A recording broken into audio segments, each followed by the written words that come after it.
On a quiet September morning in New Mexico, a 19-year-old woman pedals her neon pink bike down a lonely highway. She never comes home, but years later, a photograph surfaces. A Polaroid, and it changes everything. Tara Calico was born on the 28th of February, 1969, in the city of Belen, New Mexico. She grew up in a close-knit family. She lived with her mother, Patty, and her stepfather, John. Her parents had split up, but her father, David, lived nearby. She had 2 brothers and 2 sisters. Those who knew Tara described her as an efficient, independent young woman, someone who was incredibly organized.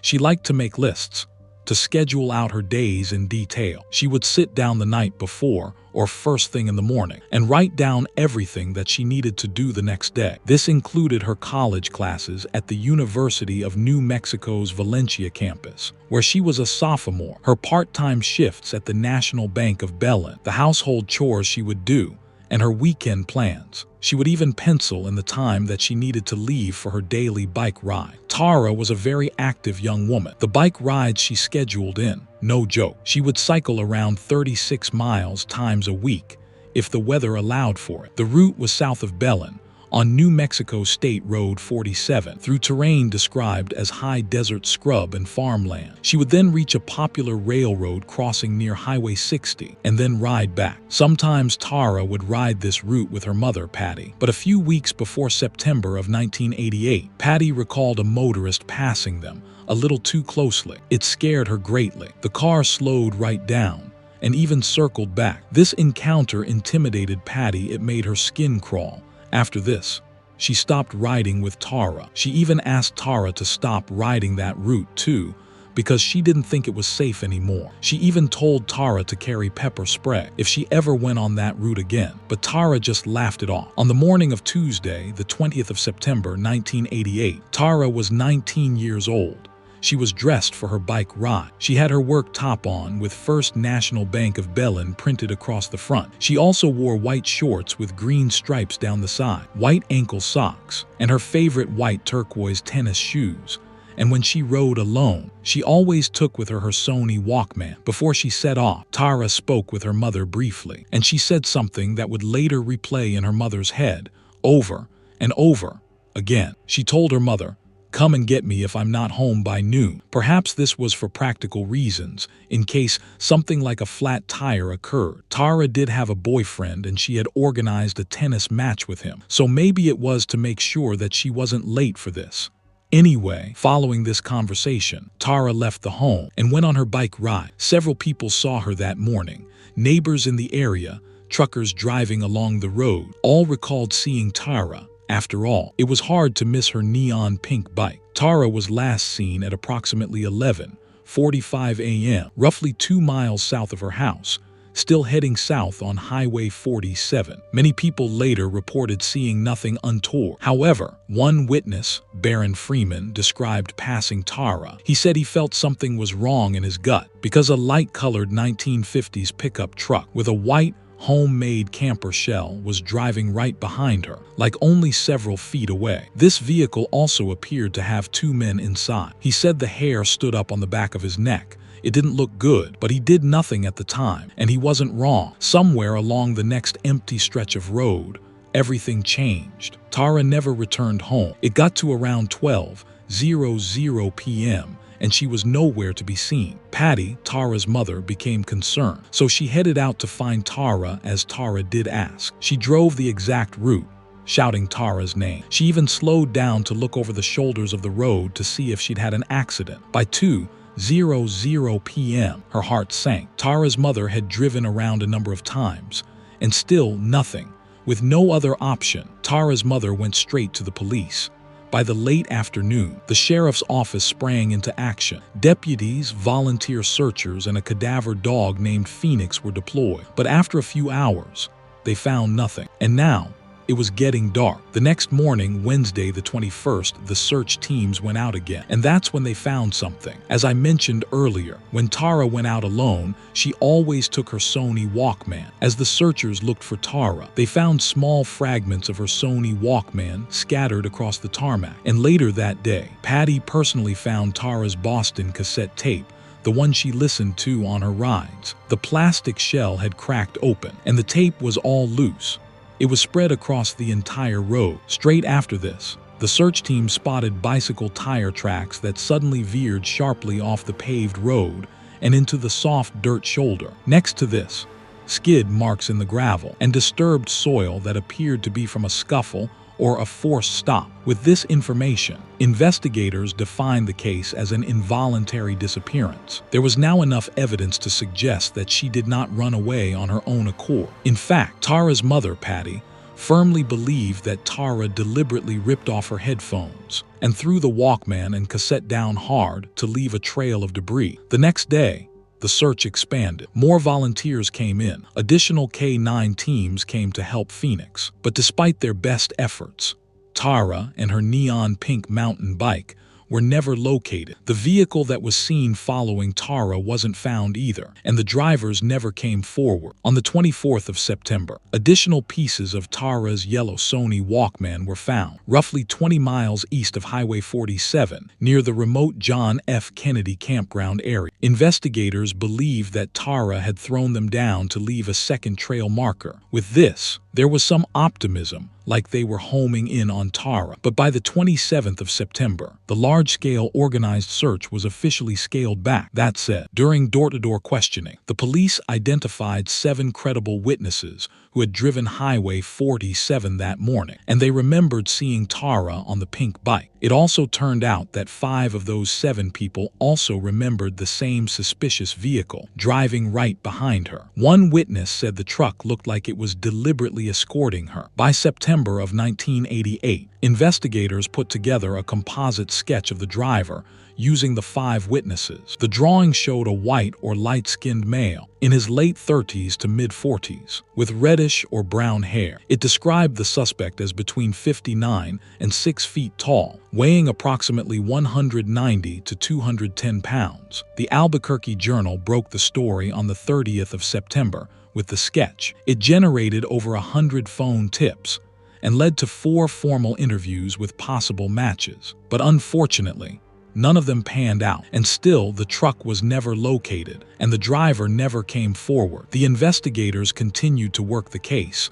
but before too long, the case began to go cold. That was, until 10 months later, on the 15th of June 1989, a woman in Port St. Joe, Florida, pulled up to a convenience store parking lot and spotted a Polaroid lying face down on the asphalt. The photograph was in good condition, so it must have been relatively new. The photograph had dropped exactly where a white, windowless 1980s Toyota cargo van had just been parked. The driver was a white male in his 30s with a mustache, but he had already gone. Now, this is where it gets incredibly chilling. The photograph showed a young woman and a small boy on what looked like the floor of the same van. Both had black duct tape slapped over their mouths, and their arms were tied behind them. The woman in the photograph had long brown hair, and she also seemed to have a scar on her lower right leg. Tara also had a scar in the exact same spot. Next to her lay a tattered paperback book, V.C. Andrews' My Sweet Audrina. This was one of Tara's favorites. Upon seeing the photograph, the woman went straight to the police, and immediately, they put up roadblocks around the area, but the van had vanished. Friends who saw the image on the news called Patty immediately, and she flew to Florida straight away. She studied the original photograph for hours, under every light she could find. She accounted for the lack of makeup and the time that had passed. When she finished looking at the photograph, she was certain. She said, "That's my daughter." The resemblance was eerie and unmistakable. The photograph hit national television fast, first on a current affair episode in July of 1989, and then on Unsolved Mysteries, America's Most Wanted, and Opera. It was also in the newspapers everywhere. For a short period, it felt like the break the whole country had been praying for. It was proof that Tara still might be alive, breathing somewhere, even if she was living through hell. However, experts started picking it apart. Scotland Yard in the UK said yes, the person in the photograph is Tara. They were 85% sure, but the Los Alamos National Laboratory said no. According to them, the facial proportions and bone structure just didn't match. The FBI's results came back inconclusive, and then came some interesting information. Polaroid Corporation said that the specific film stock hadn't been available for sale until after May of 1989, a full 9 months after Tara had already disappeared. So, it was either not her, or she was being trafficked, held hostage, and potentially worse.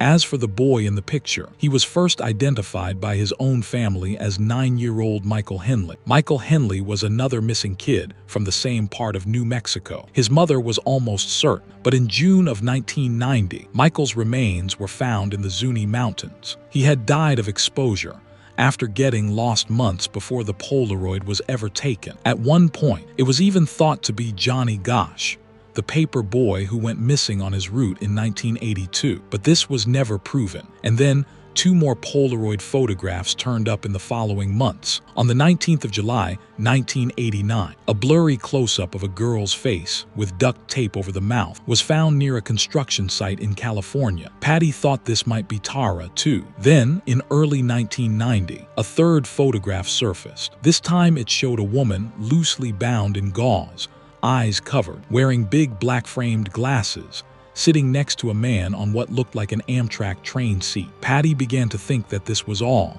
just a cruel hoax.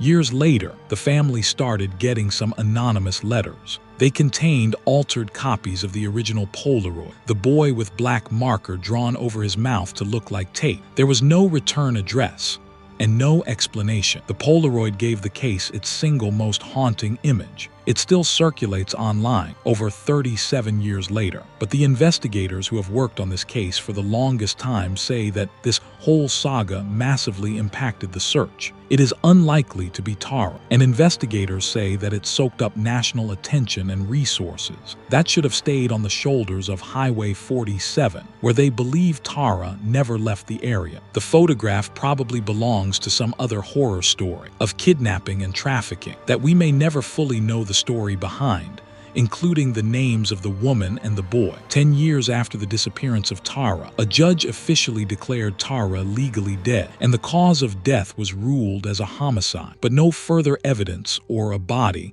was uncovered. The case went cold. A sad part of this case, like many others, is the fact that Patty died in 2006, never knowing her daughter's fate. Her husband, John, and sister, Michelle, continue to advocate for Tara going forward. It wouldn't be until *2008 that a chilling development occurred. On the 20th of September 2008, the 20th anniversary of Tara's disappearance, the Valencia County Sheriff, Rene Rivera, went public with some startling information. He stated that he knows the name of 2 local teenagers who knew Tara and who allegedly followed her in a truck that morning. According to him, the 2 boys struck her. Tara then said that she was going to report them to the police, so they panicked and killed her. He claims that other people helped dispose of her body, and that families circled the wagons to help. But the strange thing was, there were no arrests. The sheriff said without a body, he couldn't charge these people. Tara's stepfather, John, publicly pushed back, saying that there is enough circumstantial evidence to act. He was furious,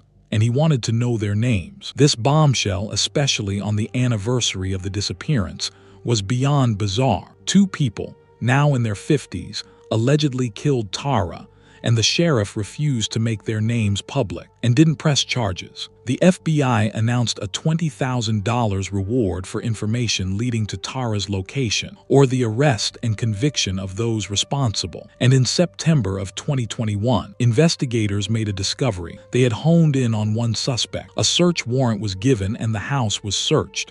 However, nothing came of it. But not only that, any findings were sealed and locked away from the public. And then there was another twist and turn in this case. On the 13th of June, 2023, there was a rare public press conference. The Valencia County Sheriff announced a major breakthrough. He stated that law enforcement now had sufficient evidence to submit their entire case file for review for potential charges. They said persons of interest have been identified. The case is now with the district attorney for possible prosecution. However, no arrests have been made that day or since, In 2025, investigators still working on the case didn't want to wait for the outcome from the DA. Instead, they focused on gathering more evidence. Their focus shifted to an abandoned copper mine shaft, approximately 25 miles from the disappearance site. It is one of 4 old mines, once leased by a family who lived in Bethlehem. It is said to have been leased by the family of a convicted kidnapper